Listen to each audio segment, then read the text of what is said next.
Hello student, आज हम previous year question paper solve करेंगे। सबसे पहले हमने एक सेट लिया है और पिछले साल का एक सेट है बेसिक का। तो आप लोग इसके सॉल्यूशन देखिए और आपके फ्रेंड्स से शेयर कीजिए जो 10th क्लास में पढ़ते हैं। बाईलिंगुअल रहते पेपर, हिंदी इंग्लिश दोनों में आएगा। आपके लिए वर्ड प्रॉब्लम को समझना इजी हो जाता है। उसमें इंस्ट्रक्शन लिखे हैं, 38 क्वेश्चन है लास्ट ईयर के पेपर में। इस बार में आपको 38 क्वेश्चन आएंगे। 5 सेक्शंस में बटा हुआ है, A B C D E. 18 आपके एमसीक्यू रहेंगे, 2 रीजन एसेशन के क्वेश्चन रहते हैं और बाकी केस स्टडी रहता है ई सेक्शन में। तो वहाँ पे आपको 4 मार्क्स के केस स्टडी मिलेंगे जो आपको 3 रहते क्वेश्चन 36, 37 एंड 30। तो 3 क्वेश्चन केस स्टडी बेस्ड रहते हैं, वो भी इजी रहता है। हम स्टार्ट करते हैं सेक्शन ए से। सेक्शन ए में सारे एमसीक्यू रहेंगे, तो हम फर्स्ट एमसीक्यू लेते हैं। What For what value of k the product of 0 of a polynomial is 2? k की किस वैल्यू के लिए पॉलिनोमियल के प्रोडक्ट 2 होंगे? आइए इसको सॉल्व करते हैं।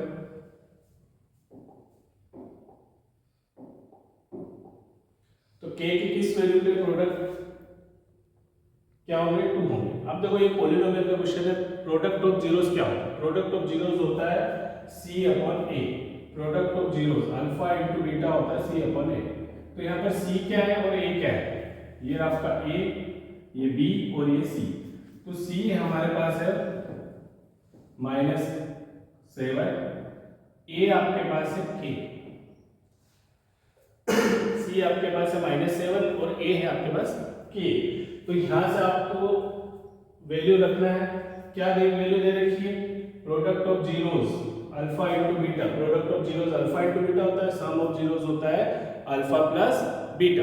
तो प्रोडक्ट ऑफ जीरोस दे रखा है, क्या दे रखा है? 7 अपन k। तो यहाँ पर ये किसके इक्वल है? 2 के। तो हम इसको 2 के इक्वल रख देंगे।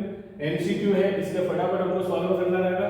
k को उधर पहुंचाए, 2 को इधर पहुंचाया आपने, तो क्या हो जाएगा? k इज इक्वल टू हो जाएगा -7/2। कौन सा ऑप्शन सही लग रहा है आपको इसमें? Option number B is correct. Okay, next question.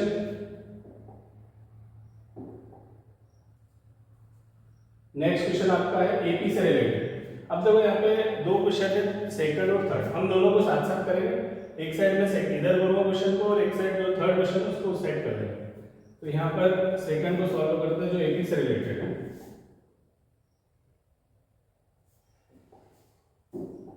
इसमें दे रखा है आपको a इक्वल टू दे रखा है 8।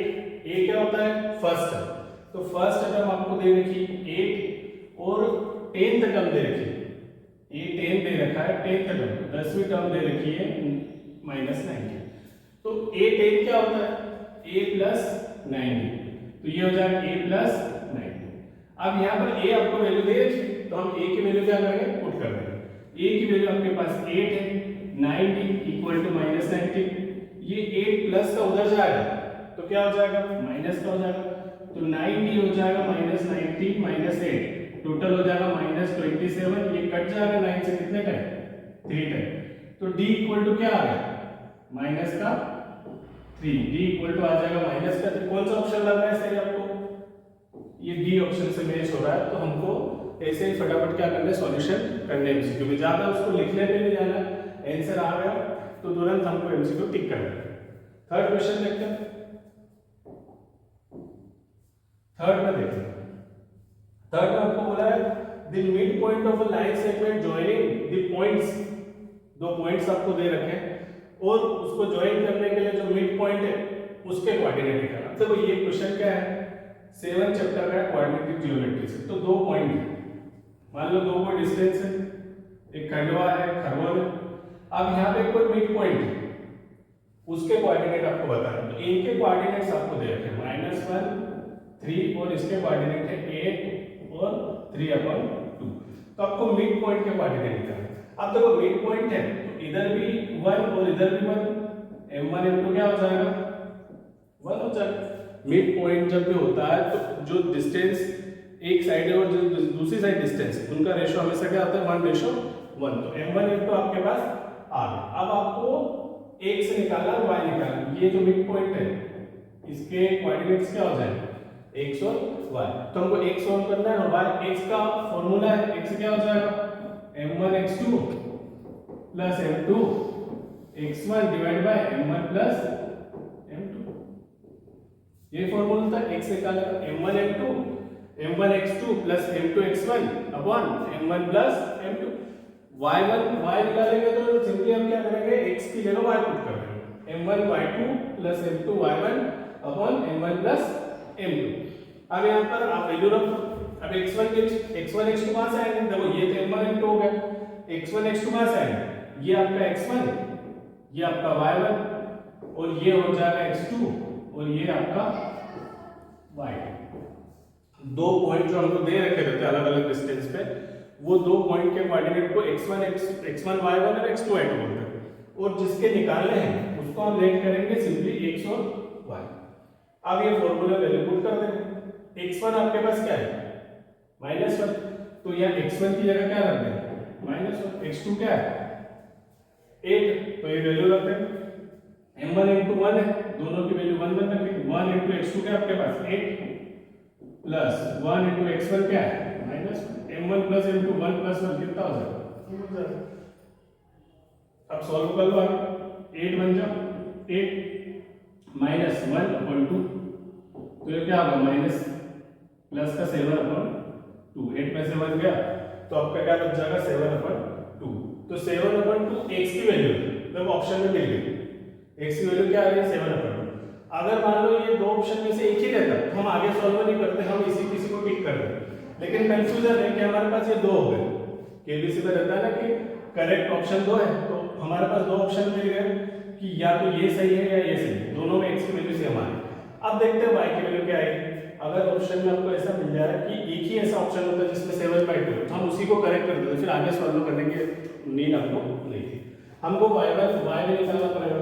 अब y निकालना पड़ेगा आपको, तो ये y निकाल लो यहाँ से, x आपका आया है 7/2, y भी निकाल दो, इसको हटा देते हैं ऐसा। y निकालने तो y निकालने के लिए सेम फॉर्मूला, यहाँ पे आपका आ जाएगा y निकालना है तो आपका आ जाएगा फॉर्मूला y इक्वल टू हो जाएगा m1 y2 plus m2 y1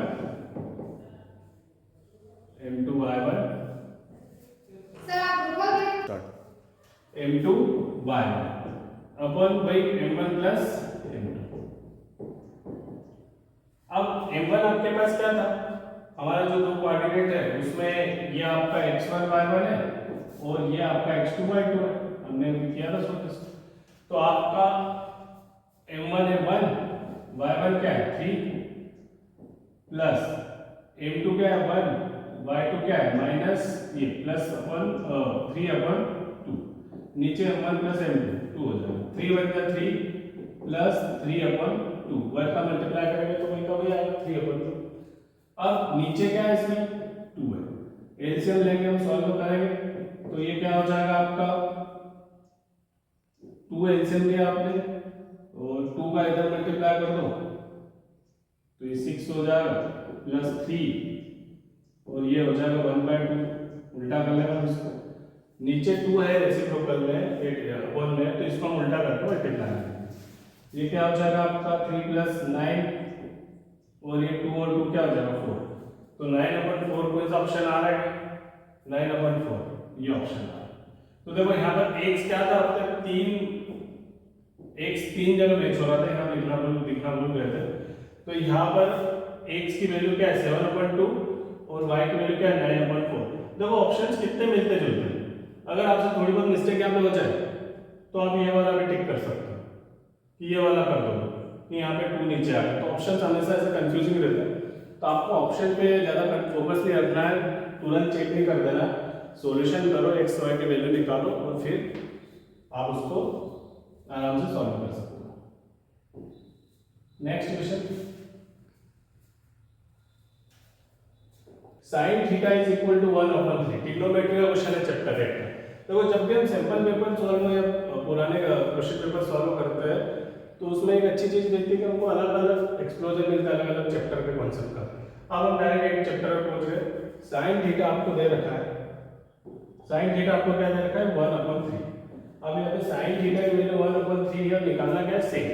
sin theta क्या होता है, पंडित बद्री प्रसाद रेशो का फॉर्मूला क्या है, पंडित बद्री प्रसाद हर हर बोले, पंडित बद्री प्रसाद हर हर बोले।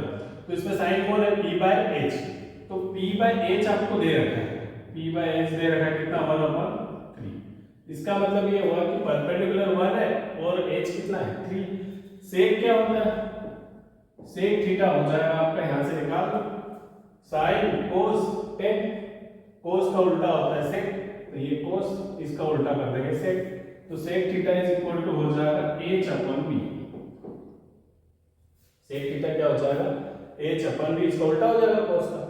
अब h तो आपके पास है, h कितना है 3, लेकिन आपके पास b नहीं है, यहाँ पे क्या है p है, तो हमको b निकालना पड़ेगा। b क्या, बेस, ये आपका hypotenuse right angle triangle, hypotenuse आपको दे रखा है 3, परपेंडिकुलर कितना है 1, और बेस आपको क्या करना है, फाइंड करना है। तो बेस कैसे फाइंड करेंगे, बेस आप पाइथागोरस से निकाल, पाइथागोरस थ्योरम से लगा देंगे, h² इज इक्वल टू क्या होगा, p² प्लस b²। h भी आपके पास है 3 का स्क्वायर डायरेक्ट कर देंगे 9, p आपके पास दे रखा है 1 का स्क्वायर 1 b², 1 इधर ले जाओ आप तो क्या हो जाएगा 8 हो जाएगा, और 8 का स्क्वायर रूट क्या हो जाएगा 2√2, तो b क्या आ गया 2√2 आ जाएगा, डायरेक्ट कर दे b की वैल्यू निकाल आएगा। अब ये b की वैल्यू है 2√2, तो आपके पास, आपको समझ में आ गया होगा कि कौन सा ऑप्शन सही है। तो h क्या है आपके पास, h है 3, रख दो 3, और b क्या है आपके पास 2√2, तो h आपने रख दिया 3 और b है 2√2, तो कौन सा ऑप्शन सही है, तो option number B is the correct option. तो यहाँ पे आपका 3/2√2। तो इस तरीके से आप एमसीक्यू को सॉल्व करें इजीली, कोई दिक्कत नहीं आने वाली, एमसीक्यू चेंज होंगे, इसकी जगह कोई दूसरा आ जाएगा, लेकिन पैटर्न सेम है। Next question, ACF of 132 and 70 is, last इसमें हमने देखा था कि ACF और LCM में क्वेश्चन करें तो ऐसे एमसीक्यू आ गया। ACF आपको दे रखा है, निकालना है सर, किसका किसका ACF निकालना है, 132 और 77। देखो एक ACF होता क्या है, हाईएस्ट कॉमन फैक्टर। तो ACF क्या होता है कि ऐसा कॉमन फैक्टर जो इनको दोनों को डिवाइड करे। तो या तो आप डायरेक्ट इनमें से देख लो कि कौन सा ऐसा नंबर है जो इन दोनों को डिवाइड करे, या आप निकालो, तो आपको अगर इजीली मिल जाए, जैसे हम देखते चेक करते 11, पहले बड़े नंबर शुरुआत करो 77 इसको डिवाइड कर देगा, इसको डिवाइड नहीं करेगा, तो देखो बिना सॉल्व करे हम ऑप्शन तक पहुंच जाएंगे, ये गया। दूसरा देखते हैं 44 इसको डिवाइड भी नहीं कर पा रहे, इसको तो हम चेक ही नहीं कर रहे, तो दोनों को डिवाइड कर दे, वही होगा हाईएस्ट कॉमन फैक्टर। फिर अब इन दोनों में कंपटीशन, इन दोनों में से राइट ऑप्शन कौन है, 22 इसको डिवाइड कर सकता है क्या, नहीं करेगा, 22 की टेबल में 7 आ ही नहीं सकता, तो यहाँ पर आप तीनों ऑप्शन क्या होगा, गलत होगा। हमको सही ऑप्शन का नहीं पता था, लेकिन हमने क्या करा, हमको ये पता चल गया कि गलत ऑप्शन कौन है, तो हमने तीनों को क्रॉस कर दिया, हमारा राइट ऑप्शन कौन सा। तो कई बार क्वेश्चन ऐसे मिस होता है, सॉल्यूशन करने की हमको आवश्यकता नहीं थी एमसीक्यू। हाँ, अगर ये क्वेश्चन आपका 2 नंबर या 3 नंबर में पूछा जाता है तो हम उसका सॉल्यूशन लिखना पड़ता, तब कैसे करते हैं, तो हम एक बार क्रॉस चेक कर लेंगे। 132 के फैक्टराइजेशन करेंगे, एचसीएफ के लिए 2 से डिवाइड किया, इसका आधा हो जाएगा, क्या हो जाएगा 66 हो जाएगा, फिर 2 से डिवाइड किया तो इसका आधा हो जाएगा 33, फिर 3 से डिवाइड होगा 11, फिर 11 से डिवाइड होगा 1। इधर 77 को आप डिवाइड करोगे तो डायरेक्ट 7 से डिवाइड होगा 11 टाइम, और 11 से डिवाइड होगा 1। क्या है इसमें कॉमन फैक्टर, तो यही क्या होता है, हाईएस्ट कॉमन फैक्टर 11। वैसे ही हमारा आंसर क्या है 11 है, तो ये इस तरीके से आप इतना सॉल्यूशन करने की जरूरत नहीं है, आप ऐसे भी करके फाइंड कर सकते हो। तो कुछ क्वेश्चन ऐसे रहते हैं, थोड़ा सा दिमाग लगा के सॉल्व हो जाते हैं, तो गलत ऑप्शन को पकड़ लो, उसको हटा दो और वहां पे आपको राइट आंसर मिल जाएगा। Next question number 6, 4x² - 5x + k = 0 real और इक्वल रूट्स है, तो फिर k की वैल्यू क्या होगी। तो देखो आपको इसको सॉल्व करने के लिए पहले स्टैंडर्ड इक्वेशन से इसको कंपेयर करो। स्टैंडर्ड इक्वेशन से कंपेयर किया और स्टैंडर्ड इक्वेशन क्वाड्रेटिक इक्वेशन क्या होती है, x² + bx + c = g। ये स्टैंडर्ड इक्वेशन होती है। इसमें आप कंपेयर करोगे, देखो इससे कंपेयर करना है, नीचे आप लिख लो x² - 5x + k = g। जब हम कंपेयर कर रहे हैं तो हमको दिख रहा है ये x² से x² कैंसिल हो गया, आपका ये हुआ a = क्या हो गया 4, b = क्या हो गया -5 और c = क्या हो गया k। तो आपको a b c की वैल्यू मिल गई। यहाँ पर a b c की वैल्यू पुट कर दो। कंडीशन क्या दे रखी, रियल और इक्वल रूट्स। ये कब होता है, ये होता है b² - 4ac जब 0 के इक्वल। तो यहाँ पर b² - 4ac 0 के इक्वल है, b² b की वैल्यू क्या है आपके पास -5 का स्क्वायर करेंगे तो 25।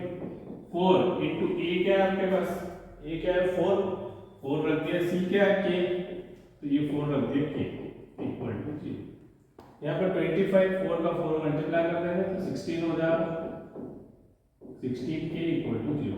16k को उधर पहुंचा दें, 25 हो जाएगा 16k, तो k = आपके पास हो जाएगा 25/16।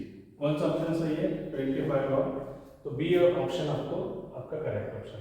7 क्वेश्चन करते हैं इसमें।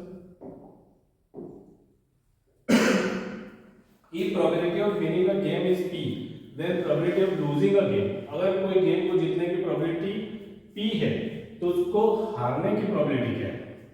जीतने की प्रोबेबिलिटी p है तो हारने की प्रोबेबिलिटी क्या है। तो देखो probability of an event is क्या होती है probability of event, probability of an event plus probability of not a event. Probability होना प्रोबेबिलिटी ना होना दोनों का सम कितना आता है 1।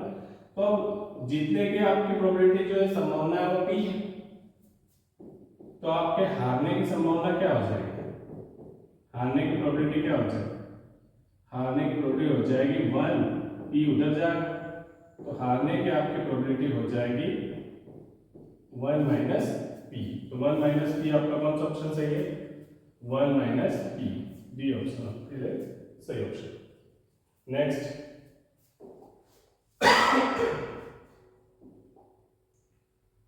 Question number 8, distance between 2 points. Distance between 2 points, दो पॉइंट्स के बीच की डिस्टेंस दे रखी है, वो क्या होगा।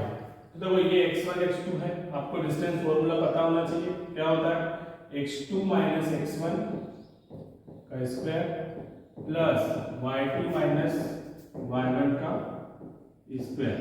तो यहाँ पर वैल्यू रखो, आपके पास x1 x2 कौन है, x1 x2 आपके पास ये रहा, x1 y1 x2 y2।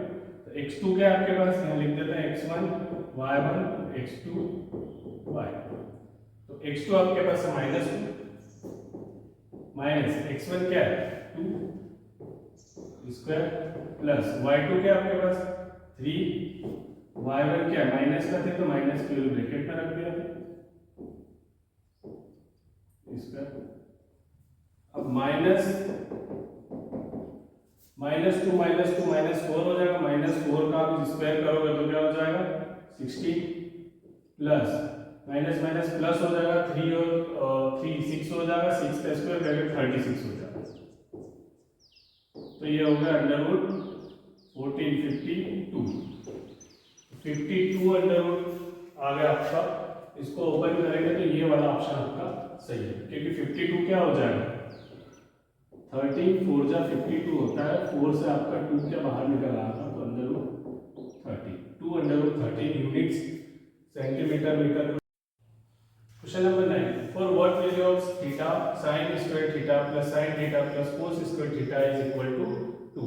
तो ये इस क्वेश्चन को करने के लिए आपके पास दो तरीके, या तो आप सबकी वैल्यू चेक करो किसकी वैल्यू होती है नहीं होती, ठीक है, या फिर आप क्या करो डायरेक्ट वैल्यू रख दो, एक आइडेंटिटी है फॉर्मूला वो लगा दो, sin square theta plus cos square theta क्या होता है 1। Sine square theta plus cos square theta is equal to 1। तो इन दोनों के प्लेस पर हम 1 रख देंगे तो बचा क्या आपका साइन थीटा, इन दोनों के प्लेस पर 1 रख इक्वल टू क्या आना चाहिए 2 आना चाहिए आपके पास, तो ये 2 आपको लाना है।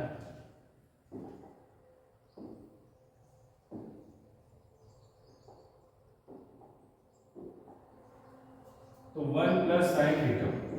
अब यहाँ पे थीटा की क्या वैल्यू रखें, थीटा की क्या वैल्यू रखें कि आंसर क्या आ जाए 2 आ जाए। तो देखो साइन 45 की वैल्यू होती है 1/√2, साइन 0 की वैल्यू होती है, तो आपको ऐसे किसकी वैल्यू आएगी 1 आ रहा है साइन 90 की वैल्यू, तो साइन 90 की वैल्यू हो जाएगी 1, तो 1 + 1 = क्या हो जाएगा 2। तो आपके लिए ऑप्शन नंबर सी जो है वो correct option. Next question, question number 10 में प्रोबेबिलिटी का क्वेश्चन है। एक टास्क के कार्ड्स हैं, आपको डेक दे रखी है और उसमें से आपको बोला है कि card is drawn from a well shuffled deck. ऐसे डेक सफल करके एक डेक दे रखी है और उसमें 52 कार्ड्स आते हैं एक डेक में। The probability of drawn card is red queen, probability red queen की निकालना। तो देखो टोटल तो 52 कार्ड्स है, 52 कार्ड्स से उसमें रेड क्वीन कितनी है, एक तो हार्ट वाले क्वीन है और एक क्वीन है डायमंड में, तो 2 तो रेड क्वींस हो। तो टोटल जो प्रोबेबिलिटी का क्या फॉर्मूला था, प्रोबेबिलिटी का फॉर्मूला होता है फेवरेबल आउटकम जो आपको चाहिए, favourable outcome upon total number of outcome. तो favourable outcome total outcome, favourable outcome क्या आपको क्वीन चाहिए, कितनी क्वीन है 2 है टोटल आपका, 2 में से कोई भी आ जाए तो चलेगा। तो 2 रेड क्वींस 2 होती है, 2 में से कोई भी आ जाए, टोटल 52 कार्ड्स होता है, कट जाएगा 1/26। तो आपका करेक्ट ऑप्शन है डी। Next question